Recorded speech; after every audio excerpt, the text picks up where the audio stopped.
अच्छा जी, जो भी बंदा इस्लाम की तालीमात को फैलाता है ना, उसका रुतबा कम नहीं होता, ठीक है, उसका रुतबा कम नहीं होता, लेकिन इनका रुतबा इनके अपने बंदों ने ही खराब किया हुआ है, लोगों को गुमराह किया हुआ है। ये सुने जरा ये क्या कह रहे हैं यार, कमाल हो गई। सुने जरा। उनकी बड़ी बरकतें हैं।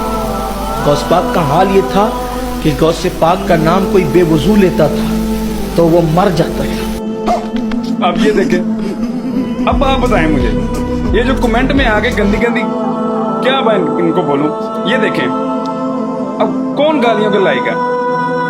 ऐसी बात अगर आप किसी भी मैच्योर बंदे को बताओगे, वो आपकी बात पे अमल करेगा? आगे देखें।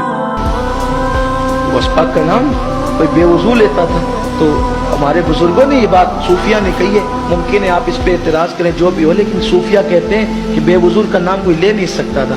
अबे साले, कभी मेरा माफ करना, गुस्से में इधर उधर निकल जाता हूँ। लेकिन रसूल पाक ने फरमाया अब्दुल कादिर मेरी उम्मत पे रहम करो, लोग इस तरह से नुकसान उठाए।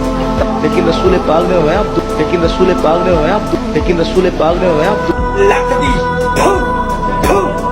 ठीक है कि अब नहीं मरेगा।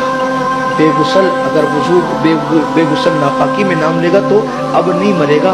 लेकिन सूफिया अहलुल्लाह अब भी कहते हैं अगर नापाकी में अब भी कोई गौस पाक का नाम ले तो कम से कम उसका इतना नुकसान पहुंचता है कि उसका एक बाल टूट कर गिर जाता है।